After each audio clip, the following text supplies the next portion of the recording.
Bonjour à tous, ici Priscille de Productive You. J'espère que vous allez bien en ce 1er mai confiné. Et oui, alors aujourd'hui, je vais continuer de vous parler de comment arrêter l'occupationnite aiguë pour reprendre donc le livre Soulful Simplicity de Courtney Carver. Et donc il restait deux points à voir par rapport à la liste qu'elle a fait. Donc je rappelle déjà ce qu'on a vu depuis le début de la semaine. On a vu ne pas dire oui quand notre cœur pense non. Ne pas se mesurer à ce qu'il y a sur notre to-do list, mais plutôt par rapport à ce que nous avons dans notre cœur. Prioriser l'amour et la santé. Demander de l'aide. Travailler avec des gens qui veulent le meilleur de vous et qui ne veulent pas juste que vous soyez super occupé.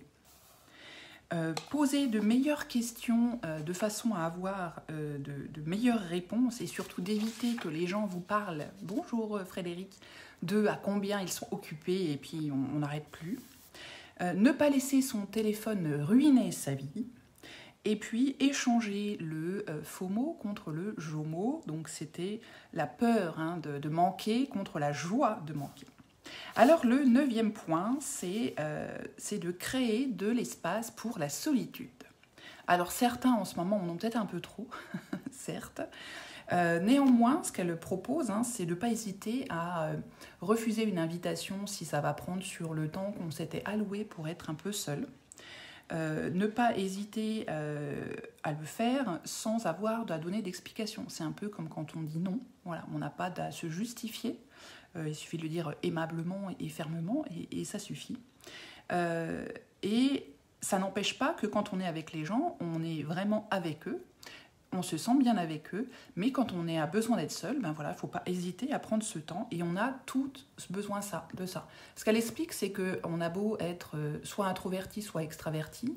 En général, on dit ce sont plutôt les extravertis qui vont vers les gens et les introvertis ont besoin de solitude. C'est vrai. Néanmoins, on peut être extraverti. Enfin, tous les extravertis ont aussi besoin d'avoir un petit peu de temps calme pour eux, parce que il y a des choses où on a besoin de couper 5 minutes, 10 minutes, d'être tranquille, de pouvoir réfléchir, souffler, faire le point sur des choses. Et là, qu'on soit introverti, extraverti, c'est pas au milieu d'une foule qu'on va arriver à le faire généralement.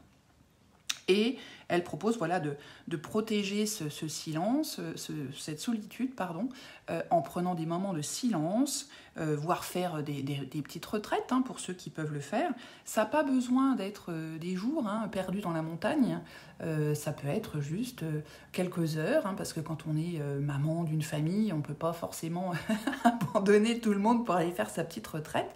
Mais trouver le moment pour prendre une demi-heure, 1 heure, rien qu'à soi, en étant seul.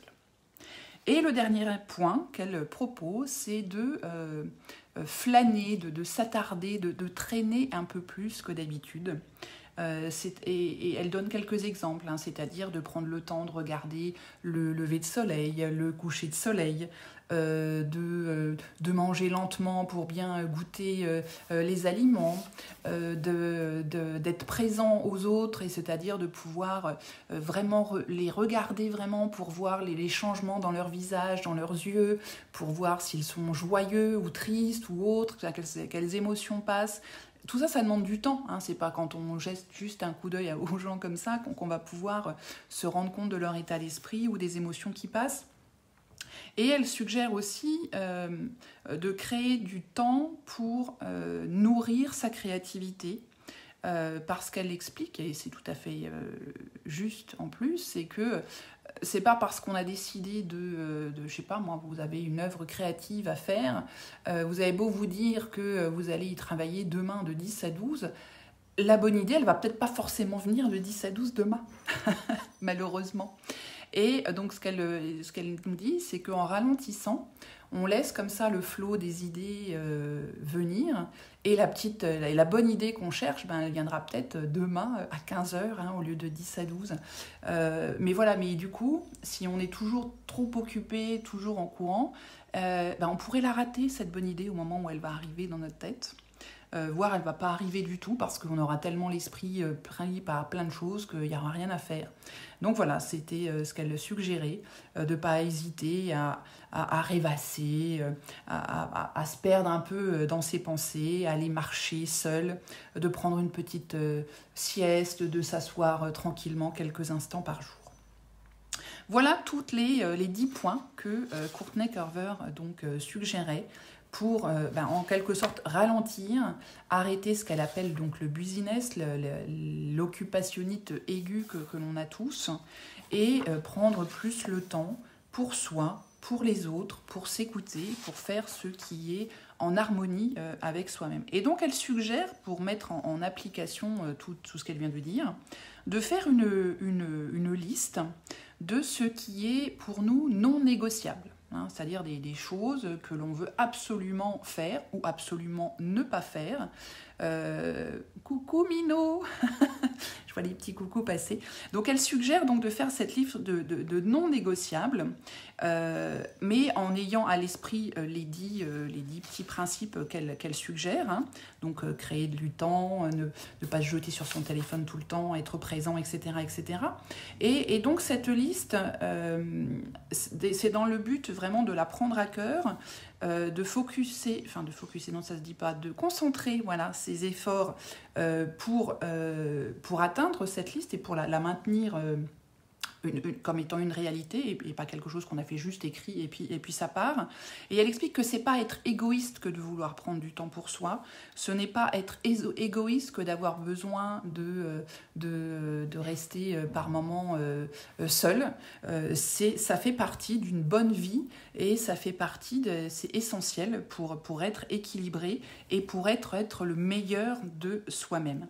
Et elle explique aussi que c'est non négociable, ou ces règles de vie, c'est pas des limites que l'on se met à soi, c'est des limites que l'on va mettre sur le monde extérieur pour pouvoir nous être beaucoup plus libres de faire plein de choses et de pouvoir nous étendre dans tout un tas de directions. On se protège du reste et puis on empêche en fait les autres de gérer notre propre vie via ces limites. Les autres ou son téléphone, rappelez-vous de la petite clochette dont j'ai parlé hier. Voilà. Donc c'est pour ça que je voulais vraiment partager cette partie du livre de Courtney Carver avec vous parce que je le trouve c'est très bien. Enfin franchement moi ça me parle beaucoup. On en avait déjà parlé un petit peu aussi sur quand elle expliquait ce qu'il fallait faire pour ralentir. Franchement j'adore ce livre. J'adore ce livre. Je le relis régulièrement parce que les petits chapitres sont simples à lire. Ils sont un peu déconnectés les uns des autres, ce qui fait que c'est pas comme si on lisait un roman, comme si on lisait un roman et qu'il y avait une suite en tant que telle. Et puis elle a vraiment des petits, des petits chapitres où elle explique en quelques points comment faire ci, comment faire ça, comment ralentir, comment prendre du temps, comment se déconnecter. Donc c'est toujours plaisant, je trouve, de se repencher là-dedans et de se dire... Ouais, j'avais peut-être oublié ce côté-là, il faut peut-être que j'y pense. Voilà. Donc surtout, n'hésitez pas à l'acheter. Alors il est en anglais, je ne l'ai encore pas vu en français comme je vous disais, mais il est vraiment, vraiment, vraiment génial ce bouquin. Voilà. Et bien c'est tout pour un 1er mai. Alors je ne sais pas si vous aurez l'occasion d'aller acheter du petit muguet, c'est pas dit, parce qu'a priori pour en trouver cette année ça va être un petit peu compliqué, enfin en tout cas pour pouvoir en acheter. En tout cas, je vous souhaite un excellent 1er mai. Moi, c'est ma première journée de vacances, donc je suis super contente. Alors, j'ai commencé en fait hier par faire le planning des 3 prochains jours. Vous allez dire, elle est complètement frappée celle-là. Non. C'est surtout que je me connais bien, donc c'est surtout que je sais que si je me dis... j'ai fait une liste, alors évidemment, c'est genre le brain dump de tout ce que j'ai à faire, mais si je ne structure pas un peu, je vais commencer 10 000 trucs. Et puis, au bout des 15 jours, je ne vais pas avoir fini grand-chose et je vais être complètement déprimée. Alors, je ne me suis pas fait un planning au quart d'heure, on est bien d'accord, on n'est pas au bureau, mais au moins, voilà, des grandes choses avec les grands pavés de ce que je veux absolument faire dans ma journée. Donc, il y a pas mal d'exercices physiques. Je vais me faire des masques aussi, c'est la mode de se faire des masques.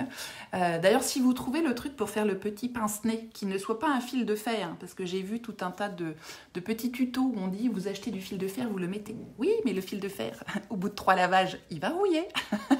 Et puis une fois que ce sera rouillé, ça va pas être beau hein, sur le truc, là, sur le tissu. Donc je cherche. Donc si vous avez une idée, n'hésitez pas à m'en parler. N'hésitez pas à liker cette vidéo parce que vous savez, dans les algorithmes de Facebook, s'il n'y a pas de like, personne ne voit plus rien après. Voilà, bon. En attendant, moi, je vais continuer mon petit planning du jour, tranquillement, sereinement. J'ai même prévu des siestes, hein, pour vous dire que voilà, je me donne du temps pour moi, pour me faire du bien et pour bien me reposer. Et je vous souhaite à vous de pouvoir faire la même chose. On se retrouve, comme promis, la semaine prochaine. Si vous avez des thèmes ou des questions que vous souhaitez que j'aborde, n'hésitez pas à m'en faire part, soit sous cette vidéo ou via un petit message sur Messenger. Et puis voilà, je vous souhaite un bon week-end et je vous dis à tous bientôt. Bye bye.